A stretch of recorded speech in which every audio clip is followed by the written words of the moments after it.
Welcome to the West Wing. So everybody can now call their family members and say they had a meeting in the West Wing. My name is Neil Levesque. I'm the director of the New Hampshire Institute of Politics here at St. Anselm College. I want to welcome you to the campus. I have the wonderful job of introducing our speaker today. Governor Hickenlooper is here to produce his economic policy address and share his vision for a stronger working America. His philosophy is shaped by experiences in small business and government. As you know, in 1981, he started his career in geology, and he's continued that on through. Just a joke there. He started his job in 1981 in geology, but the market shifted in 1986, and a lot of people don't know that he actually lost his job for 2 years. And at that point is when he decided to create a small business. He created a brew pub in Denver, Colorado, in an area that was very depressed, and that grew into 15 different brew pubs where he was working with different people in the community in different areas of the West, in mostly areas where people had sort of abandoned the community. He started that all by taking a book out of the library and writing a business plan, which I thought was a very interesting aspect. And the brew pub succeeded, obviously. He later went on to run for mayor of Denver, brought people together proudly by never running a negative ad during his career, both when he ran for mayor in 2003 and became the governor of Colorado in 2010. When he was elected governor, Colorado was 40th in the nation for economic viability and job creation, and it grew to number 1. He did that by promoting skilled-based hiring, workforce development, career coaching, apprenticeship, and more. He is a very different candidate, somebody who thinks outside the box and works together. We're proud to have him here today at the New Hampshire Institute of Politics. Please welcome the governor.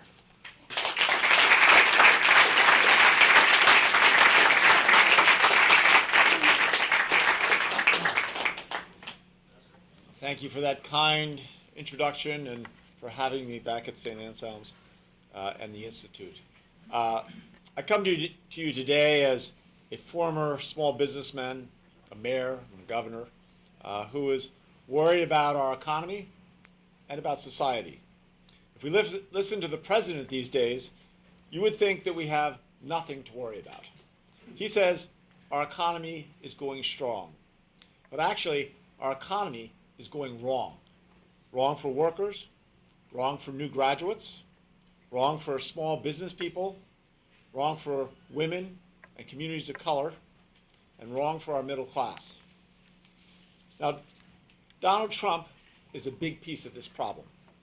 He has helped to create a crisis of division, and that's why I want to replace him. Trump is stripping affordable health care away from millions of Americans. That's just wrong. He is running up deficits and saddling our children with debt so we can give tax cuts to America's largest corporations and wealthiest individuals. That's wrong. He is assaulting laws and programs that were designed to protect workers, unions, consumers, students, our sense of justice, and the health of our planet. And that is all terribly wrong. And I haven't even gotten to common decency. But the problems with our economy are bigger than Donald Trump. They predate Trump, and if we don't act, they will outlast him. Getting rid of Donald Trump is necessary. Indeed, I believe it's absolutely essential, but it is not sufficient. And unless our next president takes office with a new plan, a bold plan, to reboot American capitalism, to ensure both economic justice and economic growth, then the same forces of division that opened the door for Trump will bring us more dangerous demagogues in the future. Now here's the central problem. For too long, too many of our leaders have let America's policies drift away from what I think most of us believe are our core values, especially the value we place on American workers and the work they do. At times, our leaders were passive in the faces of big forces like globalization and automation, leaving workers to fall behind and be left behind. For decades,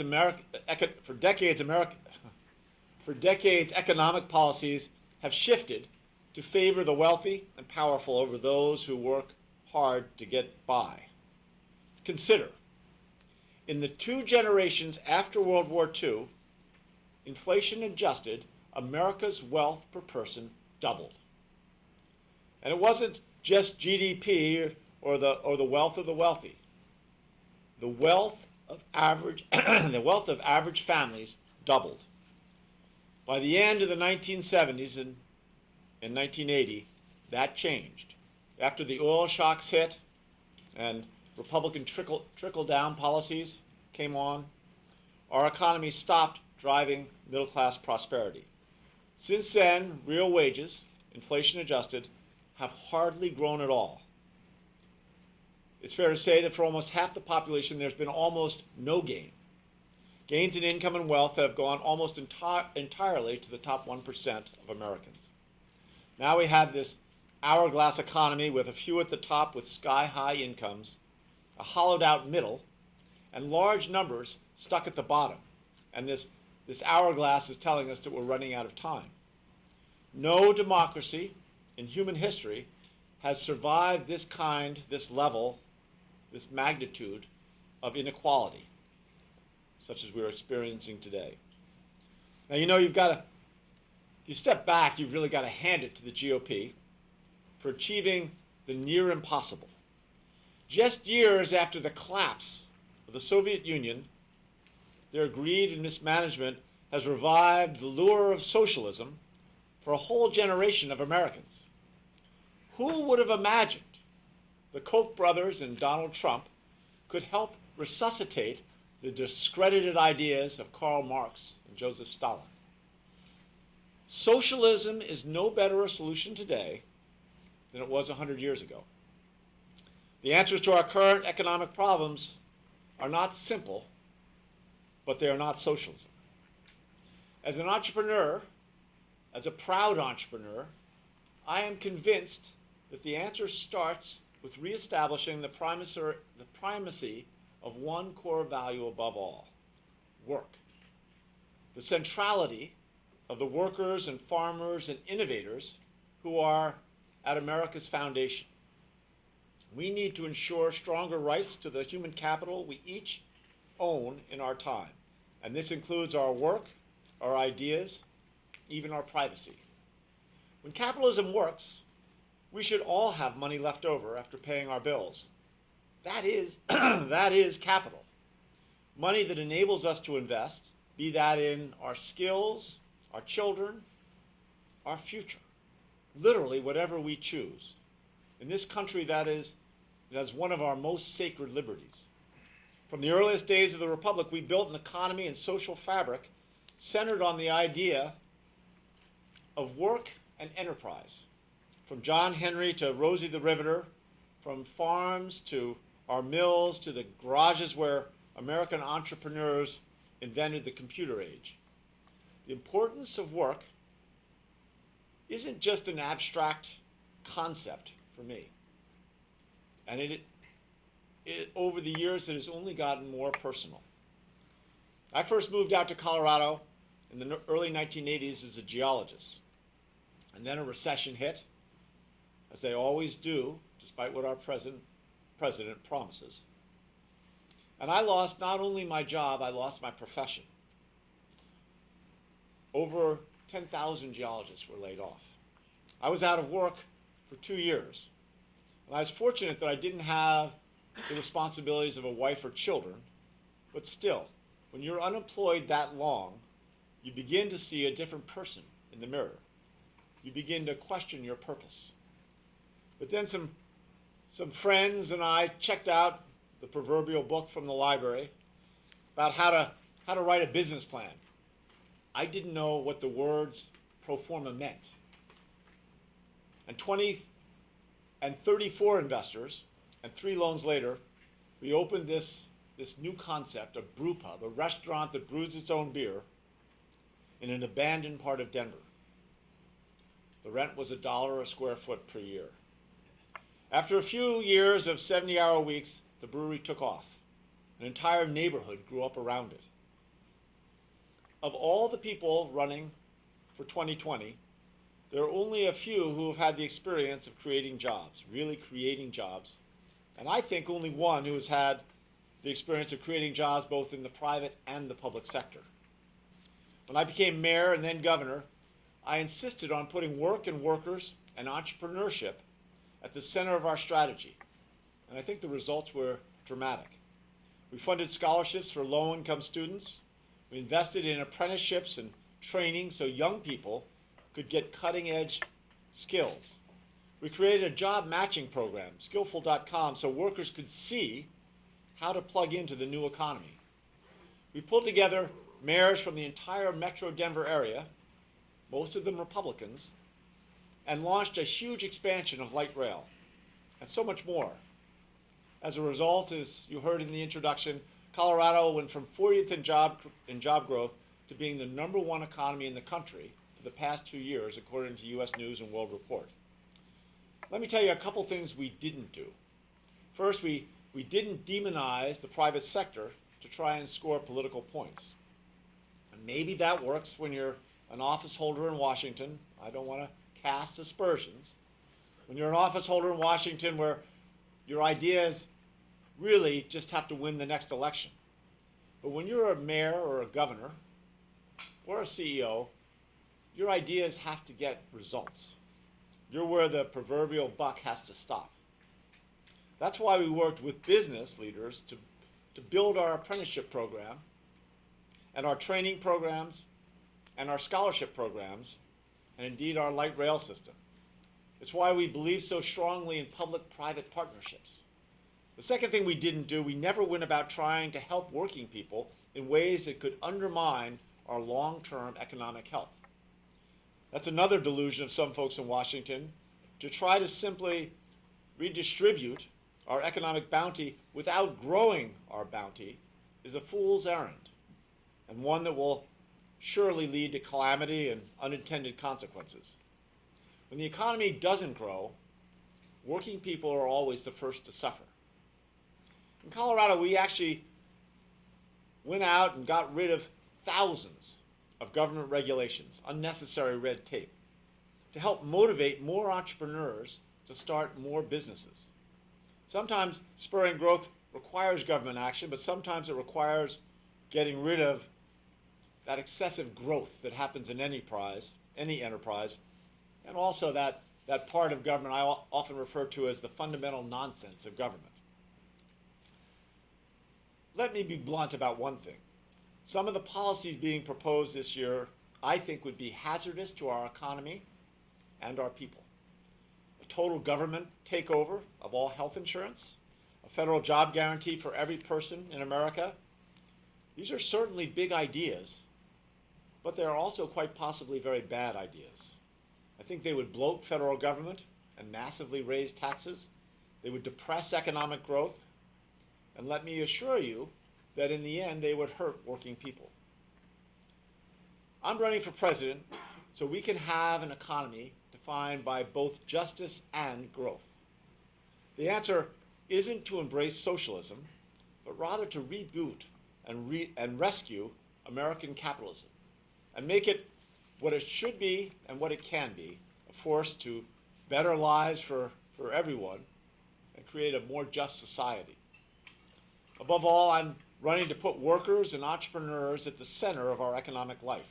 That means putting the dominant focus of our policies on workers, their skills, their job opportunities, their ability to adapt to economic change, and their ability to create a good life. Today, we are unveiling our national strategy for a working America. It is a strategy for reducing economic inequality, but also for growing the economy. Here are some of the basics. Quality of life starts with a good job. People need rewarding work. We'll start by making sure that work pays, by raising the minimum wage over a period of time to at least $15 an hour. We'll put more teeth into pay equity to ensure that men and women who do equal work receive equal pay. And we'll make labor unions real partners in our strategy, because when unions are strong, America's middle class is strong. But the heart of our strategy consists of 6 parts.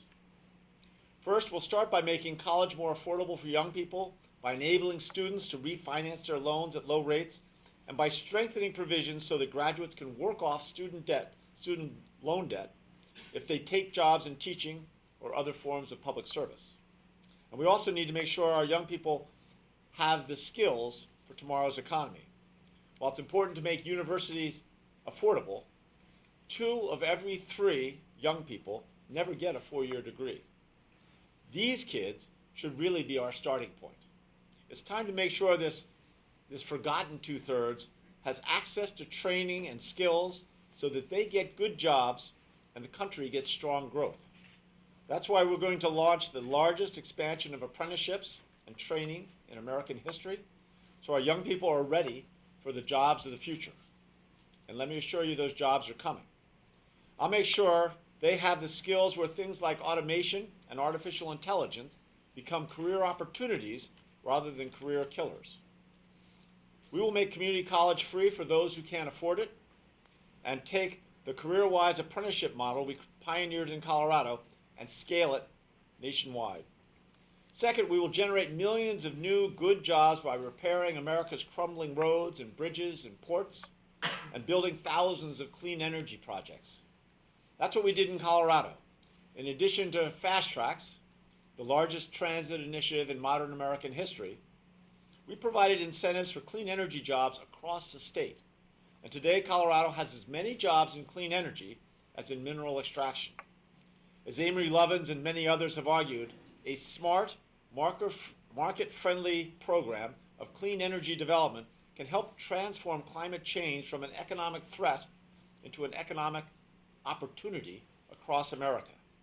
We will also build the infrastructure rural America needs most, high-speed broadband in every county in the country, as we're already doing in Colorado. We'll have broadband in every city in Colorado by the end of 2020. Washington has been talking about such things for years, but never done it. You know what? While Washington was busy quibbling, in Colorado we were doing it. And as president, I'll get it done nationwide. Third, I'll promote entrepreneurship. After being a dad, the best but also the hardest thing I ever did was to start a small business. We want to give more Americans the chance to do the same, because that's the source of the vast majority of new jobs. Today, the venture capital business in tech is going great, but in many fields, small businesses are hard-pressed. I'll create a micro-enterprise tax credit for firms with 5 employees or fewer and up to $10 million in revenue. We'll create incentives for startups in rural and distressed areas, just as we did in Colorado. And we'll strengthen antitrust enforcement so that the dominance of 3 or 4 mega players in so many industries doesn't intimidate would-be entrepreneurs away from making that final leap into starting a business. Fourth, we'll reform our healthcare system so that we have universal coverage, a coordinated plan to limit costs, and portability. Today, too many would-be entrepreneurs are deterred from pursuing their startup dreams, and too many workers are deterred from seeking a new and better job because it could mean giving up their health care if they move. We believe that every American from the get-go should have the opportunity to pursue the work of their dreams whenever they want it, wherever they want it. We reject the idea that we can improve health care by demonizing the private sector and turning health care over to the government. Today, over 150 million Americans get private, mostly employer-provided coverage, and the majority are satisfied with it. It would be a fierce and needless battle to take that away from them. Under my plan, if you want to keep your private coverage, fine. But if you don't have coverage or you desire coverage from a public option, we'll make that available and affordable. And we'll reform the private insurance market to make sure that we bring costs under control at the same time. Now, fifth, we will change the rules of our economy to reduce inequality eliminate corporate welfare, stop discriminating against people who work, and start rewarding workers for their effort. As president, I'll double the federal earned income tax credit and make sure it's fully available to workers without children, so the people who work full-time do not have to live in poverty. This will lift millions out of poverty and help boost economic growth because it will put more money in consumers' pockets. At the same time, we're going to close down loopholes that reward people for not working. For example, although I was a businessman, I am not convinced there are sufficient reasons why we continue to tax people less if they make their money passively through the capital gains on their stocks and dividends, but then tax them more if they bust their chops every day teaching school or paving roads or writing code. In the 20th century, we were awash in human capital, but financial capital was scarce and precious. We needed to incentivize, through tax breaks, people's investment of financial capital. In this century, if you think about it, it is almost the opposite. We are awash in financial capital, but it is the human capital that today is more precious. Our tax system should reflect this reversal. We will work with Congress to tax capital gains adjusted for inflation at the same rate as ordinary income, and end the loopholes that allow the very wealthy, when they die, to pass on their portfolios to their children tax-free. Now, we'll exempt retirement accounts, primary residences, and small businesses. America works when everyone pays their fair share, and that's the intent of the plan we've designed. Now, sixth and last, we will pursue an expansion of open and fair trade. One of the dumbest things Donald Trump did was walk away from trade agreements, however imperfect, and instead of trying to improve them, he incited tariff wars in their place.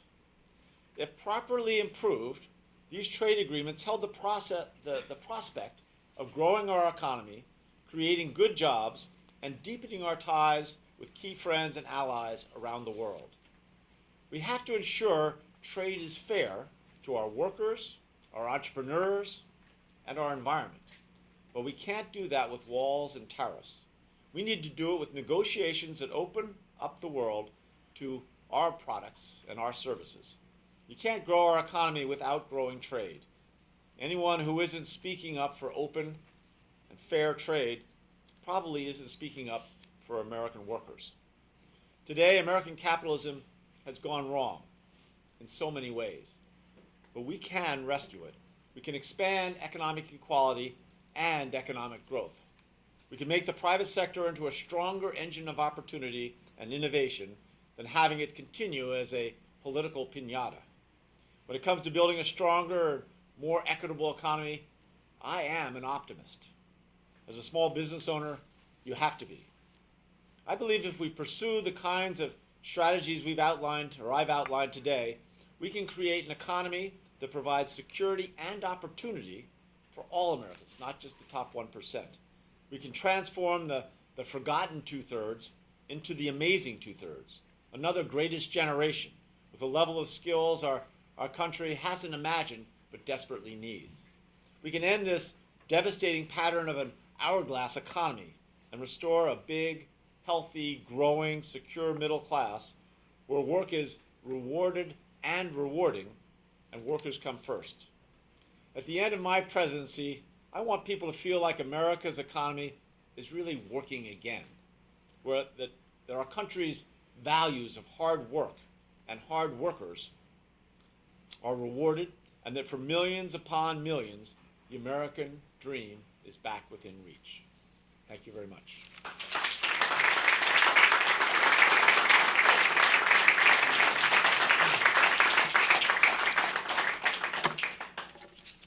Questions? Yes? Your economic program is well thought out and well written. I like a lot of it. The one thing that concerns me is you're aiming at 2 or 3 or 4 Democrats that have socialist sounding programs, so they don't want a socialist government. But you have forgot one of the biggest socialists of all, and that's Don John Trump. Remember that Don John declared bankruptcy in 9 times, the taxpayers picked up the cost of his incompetence as a businessman. Total incompetence. The other thing he's done is the taxpayers in Brooklyn and Queens, New York, built a $127 million golf course for him, which you're probably aware of. By the way, it's a private course, built with public money. If that's not socialism, I don't know what it is. And you're gonna talk about, be careful about attacking too many Democrats. I haven't attacked a single Democrat. Well, but you're Trust me, not. I'm I'm not not attacking you, but you did talk about socialism, and I think Bernie's idea of free college is nonsense, and most Democrats are gonna reject it. But when you're gonna talk about you don't support socialist programs, make sure you go after Trump and his fancy golf course paid by the taxpayers and his 9 Fair enough. bankruptcies. So first, let me just say that Donald Trump and I separate ourselves. We both were in business. That's about the commonality that we had. I started 20 businesses. I had over 250 investors. I had over 1,200 employees. I've never sued anyone. I've never been sued. Last time I checked, well, yeah, no bankruptcies. I'm not declared bankruptcy. But I think that I say all the time that Senator Sanders created clarity around some of the issues that are most discussed. And before he came along, we didn't talk about student debt, and we didn't have a vision of where we want to get to in 20 years. I don't agree that we can go overnight to Medicare for all, but I don't attack him on that. And I've been very careful, no matter where I am. I don't know if I'm the only person in this campaign, but I've never done a negative ad.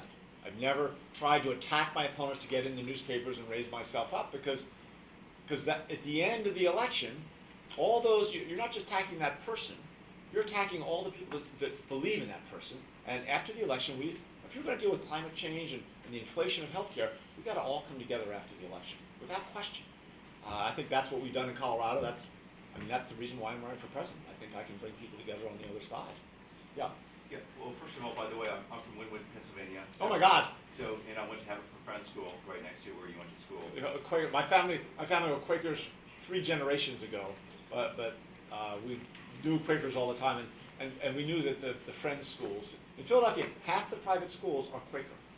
It's an amazing fact. Quakers are what, 2% of the population of Philadelphia. Small, yeah. Anyway. So you described the hourglass economic structure, which is one of the things that I'm sure has led to a lot of populism, and yet you're talking about free trade, which is going against the grain of what you have. I said fair trade. I said fair trade a couple of times, and then I said free and fair trade. No. And I'm not criticizing you for that, but I'm just wondering, given that populism, which springs from the economic situation we have, is deeply held, a lot of people do feel, with some justification, we have been ripped off by China with intellectual property rights being stolen Sure. and so forth, and we have large trade deficits with lots of other countries, and so maybe a lot of people are thinking, well, tariffs aren't all that bad after all, or maybe some more aggressive stance is called for, and you of course got a lot of blue-collar jobs that have left. So, and I know you're trying to channel that into something positive, but isn't there something to the populism, and maybe your Sure. message doesn't quite address that? No, and again, I think sometimes when you've got a fever, you take one cure, and maybe it's not the right one. I'm just saying, there's no question that Russia was cheating on their agreements. There is no question that Russia was stealing intellectual property and extorting it from businesses that wanted to do business in China. They would have to, the Chinese partner would have to get their intellectual property. It was egregious. But you don't come in and in 6 months start a tariff war. Tariff wars are historically failures by almost every measure, and I understand the attraction of them. I think our problem, if you can make more widgets than you need, and you're making so many widgets that your cost is quite low, and somebody else across the ocean needs those widgets desperately, and they've got something they can make much less expensively than you can, you should trade. It helps both sides. And that's the basic premise of trade. Now the key, what we did a terrible job of in the 1980s and the 1990s. When I got laid off in 1980, I got laid off in 1986. Our company got sold, everyone got laid off, and I went to the unemployment office, and they gave me a 2-hour seminar, a class, on how to write my resume and then how to write application letters to try and get another job as a geologist. There were no jobs as a geologist. Our government, it was government malpractice. That's what we did for people in the Rust Belt, for steel workers and automotive workers. That, again, and probably half those jobs were lost through globalization. Probably half of them were lost through automation. The malpractice, and I think it was government malpractice, is we did not train them in the skills they needed. And what's going to happen with artificial intelligence and automation going future is going to be just as disruptive to the workplace, probably more so. And we've got to get out there ahead. Young people are going to, you're going to have to learn skills your whole life. The days of just deciding you're going to do this and you're going to do it for the rest of your life, I think you're going to have much more exciting lives and rewarding in that sense. You're going to have to continuously learn. But I mean, we're going to have all these jobs, but you're going to keep having to have new skills. We've got to be able, and this is our partnership. It started with LinkedIn and the Markle Foundation, and now it's a partnership that when Microsoft acquired LinkedIn, and we're now doing it in 21 states, and it's called skillful.com, and it's rudimentary yet, but eventually it'll allow people, young people, or I say kids of all ages, throughout their life to keep a profile of all the skills they acquire, and at any point, if they begin to, if it looks like their profession might be disappearing, they can click on other professions that look attractive, see what skills they have that would be applicable, what skills might be missing, and where they can get those skills. And I think it's government's job and partnering with community colleges to make those skills free. Ultimately, that skillful.com, I think, will allow us to look and see professions that might be disappearing in 4 or 5 years, and without alarming anyone, begin to approach those workers and say, hey, here's a set of skills you have, here's a bunch of different jobs that we think are going to be emerging. We'd love you, just 2 nights a week, it's free, you put in the time, but we'll make sure you have the curriculum so that you can be prepared and have choices. You make the decisions as the economy changes so you're not left behind and abandoned. And I believe that's a large part of why so many people voted for Donald Trump, was that they felt that the American government, the American people didn't care about them. We got to end it now, but you're going to stick around for a few minutes? Sure. A few questions on the way out? Okay. Great. Thank you all for being here. I appreciate you coming.